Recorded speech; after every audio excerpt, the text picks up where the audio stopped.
नमस्कार दोस्तों, स्वागत है आप सभी का आपके अपने चैनल गौरव जंक्शन में। दोस्तों आज जो मैं आप लोगों को इन्फॉर्मेशन दे रहा हूँ ये कुछ ज़रूरी 3-4 आप लोगों के लिए इम्पोर्टेंट इन्फॉर्मेशन है। सीसीएस वाले छात्रों के लिए आप लोगों से रिक्वेस्ट है, अगर आपने ग्रुप डी का फॉर्म फिल किया या आगे चल के आप लोग फॉर्म को फिल करेंगे तो आप लोग इस वीडियो को ज़रूर देखें और अपने दोस्तों के साथ शेयर भी करें ताकि उनको भी इस इन्फॉर्मेशन की जानकारी अच्छे तरीके से मिल सके। बाकी मैं थोड़े समय के लिए, आप लोग जानते हैं 10-12 दिन के लिए अवे था, मैंने ऑनलाइन चीज़ें आप लोगों को प्रोवाइड नहीं करी। उस समय पर मेरे पास बहुत सारे सवाल आए तो मैं धीरे धीरे कोलेट करके आप लोगों को इन्फॉर्मेशन प्रोवाइड कर ही रहा हूँ।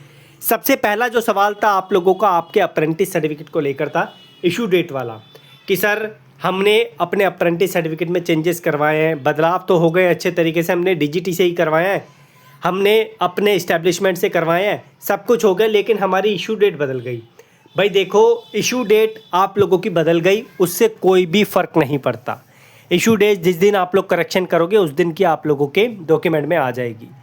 तो यहाँ पर एक चीज़ आप लोगों को अपनानी है, बस ध्यान रखना, सबसे पहले तो आपके डॉक्यूमेंट में ये बदलाव नहीं होना चाहिए। ये जो आप लोगों की ट्रेनिंग डेट है ना, करेक्शन के बाद ये डेट नहीं बदलने चाहिए, ये परसेंटेज आपकी नहीं बदलने चाहिए, ये मंथ आप लोगों का नहीं बदलना चाहिए, ट्रेड आपकी चेंज नहीं होने चाहिए। अगर ये चेंज नहीं हुए तो कोई भी दिक्कत की बात नहीं है। आप लोगों को एक काम करना पड़ेगा, अपना पुराना सर्टिफिकेट जिसमें करेक्शन नहीं था, क्योंकि उसी के बेसिस पे आपका वेरिफिकेशन होगा, आपकी जो डिटेल्स है क्यूआर के बेस पे आपकी आती है वो एकदम करेक्ट होने चाहिए। वो सारी चीज़ें अगर आपकी ठीक है, ये डेट बदलने से कोई फ़र्क नहीं पड़ता, वो सारी चीज़ें आप लोगों की ठीक है तो आपको चिंता करने की ज़रूरत नहीं है। आप अपना पुराना वाला सर्टिफिकेट लेकर जाएंगे, डिपार्टमेंट बोलेगा इसमें तो गलती है, आपका नाम गलत है, तो फिर आप उन्हें करेक्शन वाला सर्टिफिकेट दोगे, तब जाके डिपार्टमेंट उस चीज़ को लेकर सेटिस्फाई होगा। तो टेंशन लेने की आपको ज़रूरत नहीं है। दूसरी चीज़, जिन बच्चों का करेक्शन अभी तक नहीं हुआ है वो बच्चे डीवी से पहले पहले अपना करेक्शन करवा लो, अप्रेंटिस का और आईटीआई का, क्योंकि डीवी में, एएलपी में और टेक्नीशियन में आपने देख लिया कितनी बड़ी मात्रा में बच्चों को जो है डिपार्टमेंट ने रिजेक्ट किया गया है। डिपार्टमेंट ने उनको 30 दिन का टाइम दिया, किसी को 7 दिन का टाइम दिया, कई बच्चे करेक्शन करवा भी नहीं पाए, जिसकी वजह से जो है उनका डीवी छूट गया। तो ये गलती आपके साथ नहीं होनी चाहिए। एक चीज़ मैं और बोलूँगा, करेक्शन आप खुद डीजीटी चले जाइए, दिल्ली कौशल भवन, वहाँ से करवा लीजिए, अपने इस्टेब्लिशमेंट चले जाइए, आईटीआई का है तो नोडल आईटीआई चले जाइए। मैं बस यही बोलूँगा, अगर आप परेशान हैं, आपको कहीं पर भी सॉल्यूशन नहीं मिल रहा तो मेरे पास आइए, ये मेरा नंबर है, व्हाट्सअप नंबर, इस पर आप कांटेक्ट करेंगे, करेक्शन मैं आप लोगों का आपको करके दूंगा। ठीक है, अभी तक मैंने इतने सारे करेक्शन कर दिए जिसमें से 5 बच्चे ऐसे हैं जिनके करेक्शन अभी तक मेरे जीवन में नहीं हो पाए हैं। स्टिल मैं कोशिश करता हूँ कि उनकी कहीं ना कहीं से मुझे अपडेट मिल जाए, बट 5 बच्चे ऐसे हैं जिनके करेक्शन मैं नहीं करवा पाया हूँ, ये रियलिटी है। ठीक है, बाकी क्योंकि उनके कुछ ऐसे इश्यूज़ होते हैं जो मैं भी रिजॉल्व नहीं कर पाता, ना डीजीटी कर पाता, ना कोई और उसको कर पाता, कुछ ऐसे इश्यूज़ आ जाते हैं। ठीक है, बाकी आगे बढ़ते हैं और आगे जो दूसरा क्वेश्चन है उसको लेते हैं। बाकी करेक्शन के लिए इस नंबर पे आप कांटेक्ट कर लेना, व्हाट्सअप नंबर है 9650469252। अब जो दूसरा सवाल है ये भी भाई बहुत मतलब ऐसा था कि इसका जवाब भी आप लोगों को देना ज़रूरी था। आप लोगों ने देखा होगा जब आपने 8/2024 वाली ग्रुप डी का भर्ती का फॉर्म फिल किया था तो उस टाइम पर आप लोगों से 2 जगह पर सीसीए की क्वालिफिकेशन मांगी थी। एक तो आपने सीसीए की क्वालिफिकेशन यस करके जो डाली थी, एक वो थी, और एक सीसीए की क्वालिफिकेशन थी जब आप लोगों का एजुकेशन क्वालिफिकेशन में आप लोग जा रहे थे तो यहाँ पे 3 ऑप्शन आ रहे थे, आईटीआई का, मैट्रिकुलेशन का, एनएसी का। कई बच्चों ने सवाल पूछा कि सर ये एनएसी की जो क्वालिफिकेशन है ये मैंडेटरी थी क्या डालना? देखो भाई, अगर आपने ये वाली क्वालिफिकेशन नहीं डाली, ये एनएसी की, बाकी तो आपको डालनी है। मैट्रिकुलेशन की आपने डाल दी, बहुत अच्छी बात है। आईटीआई की अगर आपने सीसीए का बेनिफिट लिया, आईटीआई की छोड़ भी दी तो कोई दिक्कत नहीं है उससे। लेकिन रही बात सीसीए की, कई बच्चों ने बोला कि सर हमने सिर्फ 10th की इन्फॉर्मेशन डाली है, हमने जो है और इन्फॉर्मेशन यहाँ पर नहीं डाली है, हमने सिर्फ 10th की इन्फॉर्मेशन को डाला है। तो क्या इसकी वजह से हमारा जो है यहाँ पर सीसी का बेनिफिट वाला जो पार्ट है वो छूट जाएगा या हमें नौकरी मिलेगी या नहीं मिलेगी अगर हम सिलेक्ट हो जाते हैं? तो आपको चिंता करने की ज़रूरत नहीं है। ये वाली जो क्वालिफिकेशन आपने डाली है इसी के बेसिस पे आपकी एजुकेशन क्वालिफिकेशन को मेज़र कर लिया जाएगा। ये वाली चीज़ मैं कंफर्म अच्छे तरीके से कर चुका हूँ।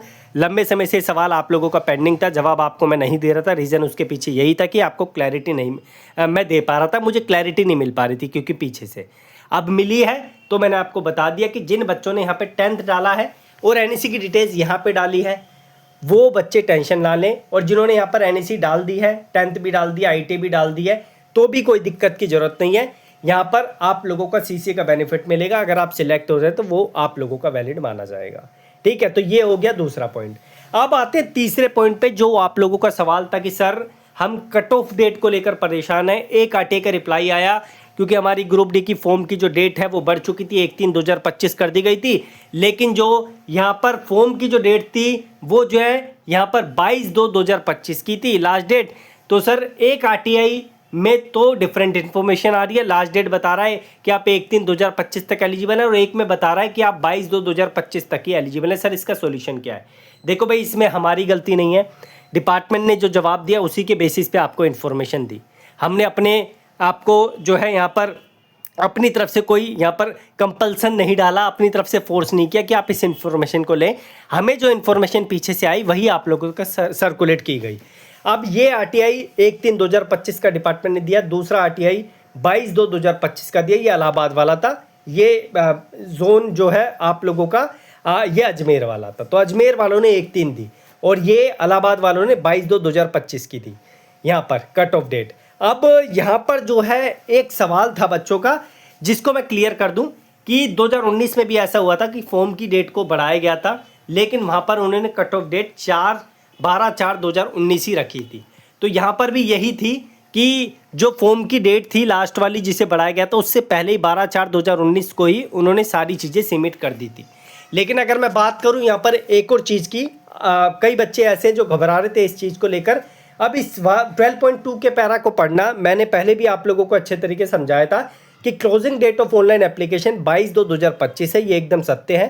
ठीक है, फॉर्म की डेट को बढ़ाया गया 1/3/2025 कर दिया, but of this centralise notification shall be the cut off date for completion of application. A candidate shall be considered to have completed the act apprenticeship training only if he or she has already appeared in the NCVT examination. अब मेरी बात सुनना ध्यान से, अगर आपने 22/2/2025 या इस डेट से पहले अपना जो है यहाँ पर अप्रेंटिसशिप का बस आपका रिजल्ट नहीं आया है, आप अपियर हो गए हैं रिजल्ट अपना एग्ज़ाम देने के लिए, सब कुछ हो गया आपका, बस आपका रिजल्ट नहीं आया, सर्टिफिकेट आपका जनरेट नहीं हुआ, तो आपको टेंशन लेने की ज़रूरत नहीं है। क्योंकि ये जो है यहाँ पर डिपार्टमेंट ने बोला था कि हम उनको भी ले रहे हैं कि जिनका रिजल्ट डिक्लेयर नहीं हुआ, सर्टिफिकेट मार्कशीट जनरेट नहीं हुई, उनको भी हम ले रहे हैं, लेकिन उनका एग्ज़ाम में 22/2/2025 या इस डेट इससे पहले का यहाँ पर कंप्लीट हो जाना चाहिए।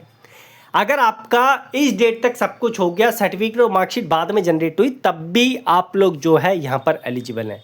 आशा करता हूँ कि आप लोग अवेयर हो गए होंगे इस चीज़ से, अब आप लोग परेशान नहीं होंगे। फिर भी कोई डाउट रहता है तो कमेंट बॉक्स से मेंशन कीजिए, मैं आपके और भी सवालों को पिक करूंगा और उसको दूर करने की कोशिश करूंगा। ये इशू डेट को लेकर जो सबसे बड़ा कन्फ्यूज़न आ रही थी, इस पर मैं शॉर्ट वीडियो भी आप लोगों के लिए बना दूंगा, टेंशन मत लीजिए। और यहाँ पर जो है आप लोग जो है अपने सर्टिफिकेट में जो आपने चेंजेस करवाए हैं, कहीं से भी खुद करवाए हैं, मुझसे करवाए हैं या डीजीटी से करवाए हैं, अगर आपकी इशू डेट बदल गई है अप्रेंटिस सर्टिफिकेट की, तो टेंशन लेने की जरूरत नहीं है। आप दोनों सर्टिफिकेट वहाँ पे प्रोड्यूस करोगे, ये डेट आप 100 बार चेंजेस करवाओगे, 100 बार बदलेगी। डीजीटी का रूल है, मैंने आपको मेल भी दिखाया था जो ऑफिशियल डीजीटी की तरफ से आया था। ठीक है, बाकी करेक्शन के लिए इस नंबर पर कॉन्टैक्ट कर लेना। बाकी कोई दिक्कत आती है तो कमेंट बॉक्स में आप लोग मैंशन कर देना। धन्यवाद।